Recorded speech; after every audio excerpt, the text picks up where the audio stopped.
শিলচৰত বিপদৰ সন্মুখীন হৈছে বহিৰাজ্যৰ বিনিয়োগকাৰীসকল।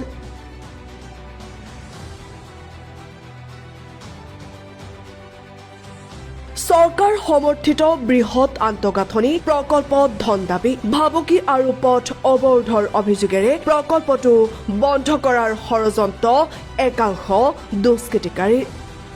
প্ৰকল্পস্থলীৰ পথ বন্ধ কৰি দিয়াৰ ফলত বন্ধ হৈ পৰিছে কাম। যি সময়ত ডক্টৰ হিমন্ত বিশ্ব শৰ্মাই এডভান্টেজ আছামৰ যোগেদি অসমলৈ বৃহৎ উদ্যোগ স্থাপনৰ পৰিকল্পনা গ্ৰহণ কৰিছে, সেই সময়ত অসমত উদ্যোগ স্থাপনৰ বেলিকা বিপদৰ সন্মুখীন হৈছে বহিৰাজ্যৰ বিনিয়োগকাৰীসকল। শিলচৰৰ পৰা আহিছে এনে এক অসম বিৰোধী খবৰ। এটা চৰকাৰৰ সমৰ্থিত বৃহৎ আন্তঃগাঁথনি প্ৰকল্পত ধন দাবী, ভাবুকি আৰু পথ অৱৰোধৰ অভিযোগেৰে প্ৰকল্পটো বন্ধ কৰা ষড়যন্ত্ৰ ৰচনা কৰিছে। কাৰণটো হ'ল এই আমাৰ আজি 200-250 বছৰৰ এই পুৰণি ৰাস্তাটো আজি আমি ইয়াত এই ৰাস্তাদি গৈ পেলাই আমি খেতি আৰু আমাৰ হেৰি আছে মাছ কাল্টিভেশ্যনৰ দুটা হেৰি আছে, বিল আছে, তাতে গৈ আমি সেই মাছ কাল্টিভেশ্যন কৰোঁ। আমাৰ গোটেই গাঁৱৰ মানুহৰ এইপিনে এই ৰাস্তাদি গৈ পেলাই গৰু, মহিষ, ট্ৰেক্টাৰ আদি গৈ পেলাই তাতে খেতি কৰে। সেই ৰাস্তাটো কিছুমান স্বাৰ্থন্বেষী মানুহে এইটো বন্ধ কৰি দি আছে। 4-5জন স্বাৰ্থন্বেষী মানুহে এইটো বন্ধ কৰি আছে। তো সেইকাৰণে আজি আমি গোটেই মানুহৰ ৰাইজ আমি ইয়াত আহিছোঁ এই ৰাস্তাটো খুলি পেলাই ৰাইজৰ ভাল হ'বৰ কাৰণে। আমি চৰকাৰৰ তাতো আমি আবেদন কৰিছোঁ আৰু আপোনাৰ মিডিয়াৰ দৰে আমি চৰকাৰ বাহাদুৰক দিবৰ কাৰণে আমি আবেদন কৰি আছোঁ। প্ৰাপ্ত অভিযোগ অনুসৰি আচল শিলচৰ লজি পাৰ্ক প্ৰাইভেট লিমিটেড নামৰ এটা প্ৰকল্প স্থাপনৰ বাবে 100 গৰাকী ব্যক্তিৰ পৰা বিধিগতভাৱে মাটি ক্ৰয় কৰি প্ৰকল্পৰ প্ৰাৰম্ভিক কাম কাজ আৰম্ভ কৰিছিল। যি প্ৰকল্পত 1300ৰো অধিক স্থানীয় লোকে কৰ্ম সংস্থাপনৰ সুবিধা লাভ কৰাৰ সম্ভাৱনা আছে। জিতেন্দ্ৰ কুমাৰ সিংহা আৰু তেওঁৰ সহযোগী ৰাজীৱ সিংহা, মনু সেনা সিংহা, যতীন্দ্ৰ কুমাৰ সিংহা, মন কুমাৰ সিংহা, সঞ্জীৱ সিংহা আৰু চন্দ্ৰশেখৰ সিংহাৰ দলটোৱে প্ৰকল্পটোৰ বিষয়ববীয়াক দাবী কৰা ধন দিবলৈ অস্বীকাৰ কৰাৰ পিছত প্ৰকল্পলৈ যোৱা 48 ফুটৰ ৰাজহুৱা পথৰ মাজত গাঁত খান্দি প্ৰৱেশ আৰু প্ৰস্থান বন্ধ কৰি দিয়াৰ অভিযোগ উঠিছে। এইটো অচুৱেল লজি পাৰ্ক শিলচৰ প্ৰাইভেট হুমকি দিছে। সিহঁতে ইয়াতে দাদাগিৰি দেখাই আছে।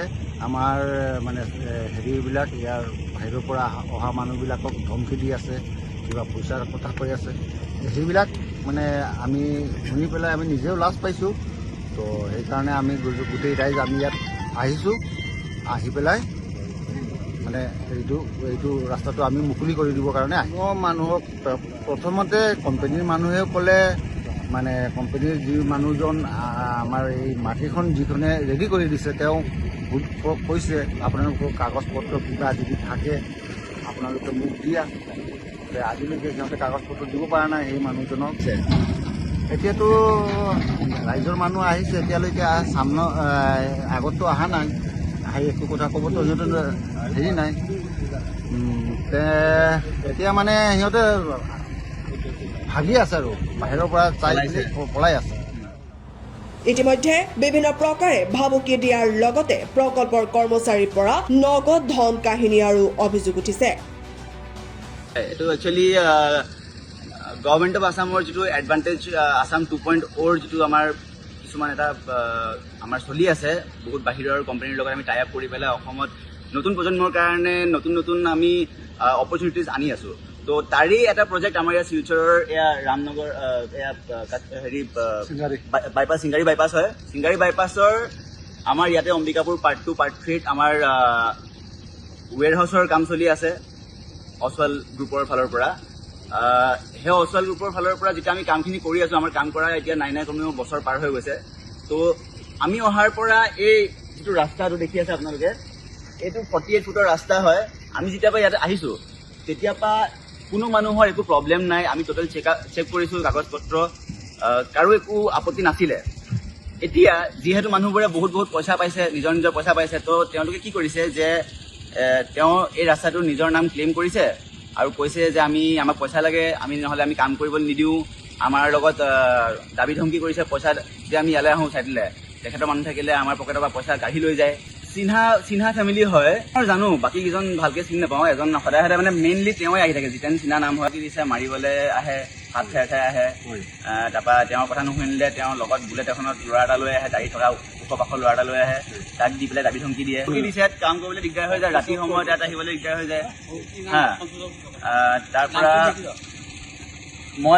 মই কেমেৰাত এখন দেখাইছোঁ আমাৰ এতিয়া যিহেতু আমাক যোনে যোনে প্লট বিক্ৰী কৰিলে আমাৰ ইয়াত ভালেমান সংখ্যক মানুহ আছে শ মানুহৰ ওপৰৰ ভালেমান সংখ্যক মানুহ আছে তো তেখেতসকলে আমাক এখন এজাহাৰ এখন লিখিতভাৱে দিছে মই ইয়াত দেখাই দিব বিচাৰিছোঁ কেমেৰাত হা এজাহাৰ against legal demand of money extortion restraining and threatening to murder and assault হা এয়া to the officer in charge Silchar police station নাম সুধি আছিলে নামকেইটা মই আপোনাক কৈ দিছোঁ যে শ্ৰী জিতেন্দ্ৰ কুমাৰ সিনহা শ্ৰী ৰাজীৱ সিনহা শ্ৰী মনুসেনা সিনহা শ্ৰী জিতেন্দ্ৰ কুমাৰ সিনহা যতীন্দ্ৰ কুমাৰ সিনহা মন কুমাৰ সিনহা শ্ৰী সঞ্জীৱ সিনহা আৰু শ্ৰী চন্দ্ৰশেখৰ সিনহা লগেও আৰু 4জনৰ নাম আছে বুলি আমি জানিব পাৰিছোঁ কিন্তু সেই 4জন কোন হয় আমি নাজানো তো তেখেতসকলে আমাক এয়া চাইন কৰি দিছে অকল মুখৰ দমত কৈ থাকে যে এনেকে এনেকে মাতি আছে আমি ইয়াৰ লোকেল মানুহ হয় লোকেল মানুহ বুলি পেলাই তেখেতৰ মানে দাদাগিৰিটো বেছি যিহেতু লোকেল মানুহ হয় আমাৰ এতিয়া ৰাতি বিয়লি কাম কৰিবলৈ আহিলে তাহাঁতি এইখিনিতে এখন দোকান আছে এইখিনিতে দোকান কেইখনমান আছে আগে আগে তাত মানে ৰখি খাপ পিটি থাকে যে আহিলে ধৰিম ইহঁতক প্ৰকল্পস্থলীৰ পথ বন্ধ কৰি দিয়াৰ ফলত কাম বন্ধ হৈ পৰিছে